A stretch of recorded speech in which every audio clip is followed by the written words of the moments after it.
আসসালামু আলাইকুম। আজকে একটি গুরুত্বপূর্ণ বিষয় নিয়ে আপনাদের সামনে আলোচনা করতে আসলাম। আসলে আমি খুব একটা ভিডিও কন্টেন্ট আগে তৈরি করিনি, আসলে এই ব্যাপারে আমি খুব একটা অভ্যস্ত না। কিন্তু সমসাময়িক একটা বিষয়ে, ভাইরাল একটা বিষয় বা সমসাময়িক একটা ইস্যু যেটা জনমনে খুবই মিশ্র প্রতিক্রিয়া তৈরি করছে, আমার মনে হচ্ছে আমার পেশাগত দায়বদ্ধতা থেকে এই বিষয়টা নিয়ে আসলে দু এক কথা বলা উচিত। আমার যারা পরিচিত এবং কাছের মানুষ আছেন তারা হয়তো অনেকেই জানেন যে আমি হেলথ অ্যাসিস্ট্যান্ট হিসাবে ব্রাহ্মণবাড়িয়া জেলার আখাউড়া উপজেলা হেলথ কমপ্লেক্সে 2010 সাল থেকে কর্মরত আছি। তো আমাদের এই পেশায় গত 15 বছরে আমরা সবচেয়ে যে বিষয়টা ফেস করতে হয়েছে প্রতিকূল অবস্থা, সেটা হচ্ছে জনমনে বিভ্রান্তি বা গুজবের যে একটা নেগেটিভ ইফেক্ট, এটা মূলত আমাদের এই পেশাতে খুব একটা আমাদেরকে ফেস করতে হয় অনেক বেশি। তারই ধারাবাহিকতা আজকের আলোচনা যে টাইফয়েড টিকার একটা বিষয়। আপনারা জানেন যে গত 12ই অক্টোবর থেকে টাইফয়েড টিকাদান ক্যাম্পেইন 2025 শুরু হয়েছে। সারা দেশব্যাপী এই ক্যাম্পেইনের আওতায় 4,90,000-এর মতো শিশুকে টিকা দেওয়া হবে, টাইফয়েডের ভ্যাকসিন দেওয়া হবে বিনামূল্যে সরকারিভাবে। তো এই টিকার বিষয়টা নিয়ে অনেক অভিভাবকরাই বিভ্রান্ত। আসলে কি বাচ্চাকে টাইফয়েডের টিকা দিব কি দিব না, অনেকেই অনেক ধরনের মতামত। এবং সবচেয়ে যে বিষয়টা হচ্ছে, আমাদের কাছে আমাদের পরিচিত যারা আছে অনেকেই ফোন করে জানতে চাচ্ছে, যেহেতু আমরা এই পেশাটার সাথে জড়িত, যে আমার বাচ্চাকে কি টাইফয়েডের টিকা দিব নাকি দেওয়া ঠিক হবে না। তো আসলে আমি পার্সোনালি হয়তো 5 জন 10 জন বা 20 জন মানুষকে বলতে পারি। তো আমার মনে হচ্ছে এই বিষয়টা নিয়ে সবার সাথে একটু আলোচনা করা দরকার। মূলত টাইফয়েড রোগটা সম্পর্কে আমাদের একটু ধারণা নেওয়া উচিত। টাইফয়েড একটা ব্যাকটেরিয়াজনিত রোগ। এটা হচ্ছে আমাদের খাবারের সাথে, আমাদের দূষিত পানির সাথে, যেটা এই ব্যাকটেরিয়া শরীরে প্রবেশ করে এবং পরবর্তীতে এটা মারাত্মক জ্বর আকারে আমাদের বহিঃপ্রকাশ ঘটে। এবং এই টাইফয়েডের কারণে কিন্তু আপনারা জানেন যে এটার ভয়াবহতা অনেক বেশি, এবং এই টাইফয়েডের কারণে শরীরের কোনো একটা অঙ্গ প্রত্যঙ্গ বা একাধিক অঙ্গ প্রত্যঙ্গ বিকলাঙ্গ হয়ে যাওয়ার সম্ভাবনা থাকে, এমনকি মৃত্যু হতে পারে। টাইফয়েডের ভয়াবহতাটা আসলে আমাদের এই উপমহাদেশে একটু বেশি, কারণ আমরা জানি যে আমাদের এই উপমহাদেশে আমরা চাইলেও উন্নত দেশের মতো আসলে ওইভাবে হাইজিন মেনটেন করতে পারি না। তো আমরা এই টাইফয়েডের যে ভয়াবহতা, এটা কথা চিন্তা করে আমাদের স্বাস্থ্য সংস্থাগুলো আমাদের এই অঞ্চলের দিকে একটু বেশি গুরুত্ব দেয়, যে এই অঞ্চলে যেহেতু জনবসতিও বেশি এবং টাইফয়েডের আক্রান্তের হারও বেশি। তারই ধারাবাহিকতায় কিন্তু আমাদের এই টিকাদান ক্যাম্পেইন। তো টাইফয়েড টিকাটা আসলে মূলত নতুন কোনো টিকা না। এটা আসলে আমরা যদি মনে করি যে হঠাৎ করে চলে আসলো, এটা অনেকেই যারা হচ্ছে গিয়ে এই বিভ্রান্তিগুলো ছড়াচ্ছে বা গুজবগুলো সোশ্যাল মিডিয়াতে ছড়াচ্ছে, তারা অনেকেই বলে যে এই টিকাটা নিরাপদ কিনা, বা আবার কোভিড-19-এর মতো এমন কোনো পার্শ্ব প্রতিক্রিয়া হয় কিনা। আসলে কোভিড-19-এর পার্শ্ব প্রতিক্রিয়ার ব্যাপারটা খুব একটা প্রমাণিত নয়, এটা লোক মনে ধারণা থেকে অনেকে বলে। তো যাক, আমি ওই আলোচনাতে যাচ্ছি না। আমরা টাইফয়েডের যদি একটু পরিসংখ্যানটা দেখি, আমাদের এই দেশে মানে প্রতি বছর 4,78,000 মানুষ এই টাইফয়েড রোগ দ্বারা আক্রান্ত হয়, এবং এতে প্রায় 8,000 মানুষেরই মৃত্যু হয়।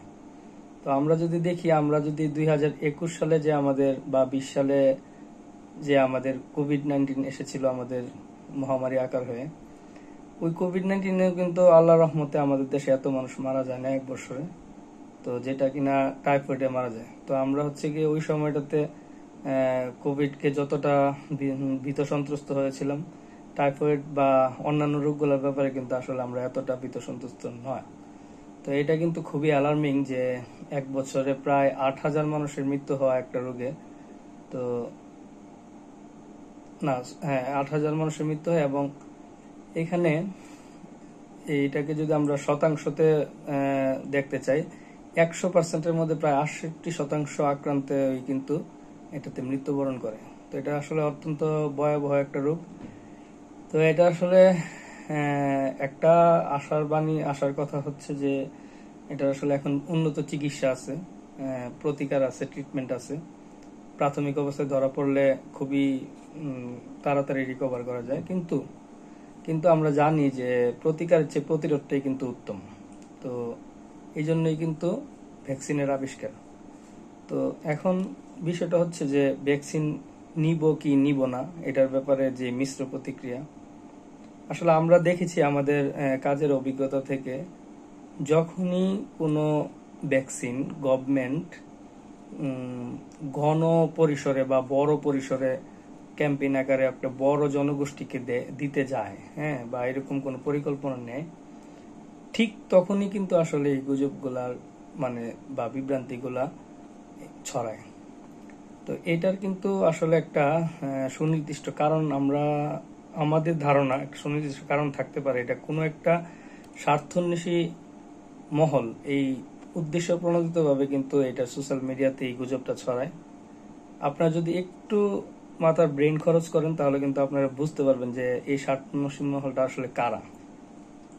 আমরা যদি একটু দেখি যে এই টাইফয়েড টিকাটা আমরা যদি ধরি, এই টাইফয়েড টিকাটা 2000 সাল থেকেই বাংলাদেশে পাওয়া যায়। 2000 সাল থেকেই বেসরকারিভাবে বাংলাদেশে দেওয়া হয়। আর এই টাইফয়েড টিকার জন্য সবচেয়ে ঝুঁকিপূর্ণ যে জনগোষ্ঠীটা সেটা হচ্ছে 9 মাস থেকে 15 বছরের শিশুরা। এই সময়টাতে এটা আক্রান্ত হওয়ার হারও বেশি, যেহেতু শরীরের রোগ প্রতিরোধ ক্ষমতা কম থাকে শিশু বয়সে, এবং এই আক্রান্ততে ক্ষতির পরিমাণও বেশি। তো এই যে এত বড় একটা জনগোষ্ঠী, এই জনগোষ্ঠীকে 2000 সাল থেকে বেসরকারিভাবে ভ্যাকসিন দেওয়া হচ্ছে। একটা ভ্যাকসিন বেসরকারিভাবে কিনে মানুষকে দিতে হচ্ছে। তো এখানে আমার যেটা ধারণা, এটা আমার সম্পূর্ণ ব্যক্তিগত মতামত, এটা সাথে কোনো তথ্যসূত্র নাই। আমার ধারণা যেটা, সেটা হচ্ছে যখনই গভর্নমেন্ট বিনামূল্যে এই ধরনের কোনো ক্যাম্পেইন দিতে চায়, তখনই কোনো একটা স্বার্থান্বেষী মহল ক্ষতিগ্রস্ত হয়। এটা আপনারা আপনার ব্রেন থেকে চিন্তা করবেন যে কারা আসলে ক্ষতিগ্রস্ত হচ্ছে। যদি আজকে 4,78,000 মানুষ আক্রান্ত হয় এই রোগে, তো এই 4,78,000 আক্রান্তের মধ্যে কিন্তু অধিকাংশই শিশু। তো 5 লক্ষ শিশুকে টার্গেট করে এখন এই টিকার ক্যাম্পেইন চালানো হচ্ছে। তো এই ক্যাম্পেইনে যদি আমরা দেখি যে 5 লক্ষ না, 5 কোটি, প্রায় 5 কোটি, 4,90,00,000 শিশুকে টাইফয়েডের টিকার আওতায় আনা হবে। তো এই 4,90,00,000 শিশুকে যদি একসাথে বিনামূল্যে টাইফয়েডের টিকাটা দেওয়া হয়, তাহলে আগে হয়তো সবাই টিকা নিত না, কিন্তু বেসরকারিভাবে টিকা তো কিনে নিত, অনেকেই নিত, যারা সচেতন তারা অনেকেই কিনে নিত, বা ডাক্তারের পরামর্শ নিত, পরামর্শে অনেকেই টিকা গ্রহণ করত। তো তাহলে ক্ষতিগ্রস্ত আসলে কারা হচ্ছে? তো যারা ক্ষতিগ্রস্ত হচ্ছে তারাই বিভিন্নভাবে গ্রহণযোগ্য ব্যক্তিদের দ্বারা বিভিন্নভাবে সোশ্যাল মিডিয়ায় এটাকে খুবই মানুষের কাছে বিশ্বাসযোগ্য করে গুজবটা ছড়ায়, যাতে করে হচ্ছে ওই বিনামূল্যে টিকাটা যদি দিয়ে দেওয়া হয় তাহলে বেসরকারিভাবে মানুষ আর টিকা নিবে না, অনেকের ব্যবসা বাণিজ্যে লস হওয়ার সম্ভাবনা থাকে। আমার ধারণা এটা একটা গুজব সৃষ্টির মূল হতে পারে। এটা আসলে ধারণা যে আজকে শুধু টাইফয়েডের টিকা নিয়ে তা না। এই ধারণাটা আমরা আরো আগে যদি আমরা যাই, কিছুদিন আগে, হয়তো 1-1.5 বছর আগে, আমাদের দেশে মেয়েদেরকে, স্কুলগামী মেয়েদেরকে, কিশোরী মেয়েদেরকে এইচপিভি টিকা দেওয়া হয়েছিল বিনামূল্যে, এরকম ক্যাম্পেইন করে, জরায়ু ক্যান্সারের টিকা। এই জরায়ু ক্যান্সারের টিকাটা অনেকেই বেসরকারিভাবে নিত, এবং এই টিকাটা বাংলাদেশে বেসরকারিভাবে 2টা প্রতিষ্ঠান বিক্রি করে। তো তারা হচ্ছে গিয়ে, এটা একটা প্রতিষ্ঠান 1 ডোজ টিকা হয়তো 2,500-3,000 টাকার করে 3 ডোজ টিকা নিতে হতো একজনকে, এসপিভি টিকা। তো তারপর বাংলাদেশ সরকার এটা উদ্যোগ নেয় যে 3 ডোজকে একটা একত্রিত সমন্বিত করে এক ডোজে পরিণত করে এই টিকাটাকে কাস্টমাইজ করে তৈরি করে আনা হয়, যেটা 3 ডোজ দেওয়া হয়তো বেসরকারি ভাবে, এটা 1 ডোজেই দিয়ে দিলেই এনাফ। তো সেই ক্ষেত্রে যখনই এত বড় একটা জনগোষ্ঠীকে বিনামূল্যে এসপিপি টিকা দেওয়ার প্রসঙ্গটা আসলো বা আলোচনাটা আসলো, ঠিক তখনই হ্যাঁ সোশ্যাল মিডিয়াতে এবং নানানভাবে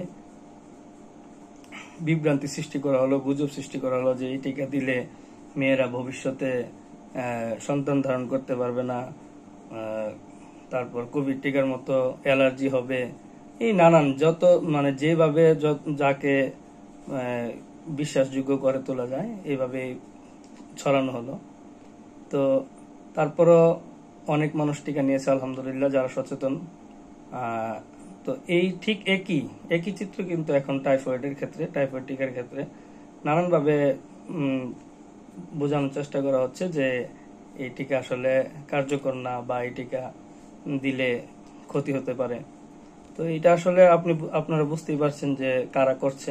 তো আমি এই বিষয়ে আর কথা বেশি বাড়াতে চাই না। তো আপনার শিশুকে টিকা দিবেন কি দিবেন না এটা একান্তই আপনার সিদ্ধান্ত, কিন্তু আমরা যেহেতু এই পেশার সাথে জড়িত, আমাদের দায়বদ্ধতা আছে আপনাদেরকে এই বিষয়টা নিয়ে একটু ভালোভাবে বোঝানোর। তো আসলে আপনারা যারা আমাদেরকে পরিচিত যারা আছেন, যারা আমাদেরকে বিভিন্ন সময় বলেন যে আমাদের শিশুকে টাইফয়েডের টিকা দিব কিনা, আমি আপনাদের জন্য পরামর্শ থাকবে যে অবশ্যই দিবেন। এটা খুবই গুরুত্বপূর্ণ একটা শিশুদের জন্য। আর শিশুরা নিজে সিদ্ধান্ত নিতে পারে না, আপনি অভিভাবক হয়ে শিশুদেরকে এই ভালো একটা সুরক্ষা থেকে আপনি তাদেরকে বঞ্চিত করবেন না, তাহলে কিন্তু আপনি তাদের কাছে দায়বদ্ধ থাকবেন। আপনি অভিভাবক হিসাবে আপনার সন্তানের সুরক্ষা নিশ্চিত করা আপনার দায়িত্ব। প্রয়োজনে আপনি আরো এটা নিয়ে গবেষণা করবেন, আরো পড়াশোনা করবেন, হ্যাঁ আরো ভালোভাবে জানার চেষ্টা করবেন। তো এই হচ্ছে আমি মনে করি যে টাইফয়েড টিকা সবারই নেওয়া উচিত। আর বিশেষ করে যারা শিশুরা আছে, হ্যাঁ শিশুদের যেহেতু উচ্চ ঝুঁকি সম্পন্ন, তাদেরকে আমরা এই টাইফয়েড টিকাদানের মাধ্যমে আমরা সুরক্ষিত রাখবো। এবং আরেকটি ভালো কথা বলা হয় নাই, আমরা যখন এই ক্যাম্পেইনের টিকা নিয়ে যখন আমাদের ক্যাম্পেইন আকারে যখন টিকাগুলো আসে, ঠিক তখনই হচ্ছে গিয়ে আমাদের এই বিভ্রান্তি হওয়ার সুযোগ তৈরি করে একদল মানুষ।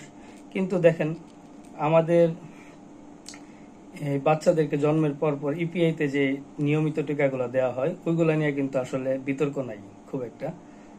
কিন্তু ওইগুলাও কিন্তু কোনো এক সময় প্রাথমিক দিকে কিন্তু এমনই ছিল, হ্যাঁ বিতর্কের মধ্য দিয়েই কিন্তু এগুলো এস্টাবলিশড হয়েছে।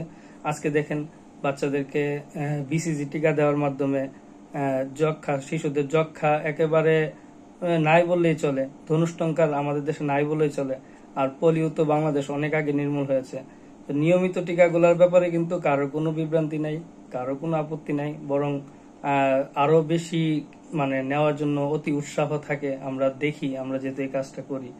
তো এখন হচ্ছে টাইফয়েড টিকাটা ক্যাম্পেইনে আছে, এই জন্য আপনারা অনেকেই বিভ্রান্ত। কিন্তু আপনাদের অবগতির জন্য আমি আরো জানিয়ে রাখতে চাই যে এই ক্যাম্পেইনের পরপরই কিন্তু এই টাইফয়েড টিকাটাকে নিয়মিত টিকার সাথে অন্তর্ভুক্ত করা হবে।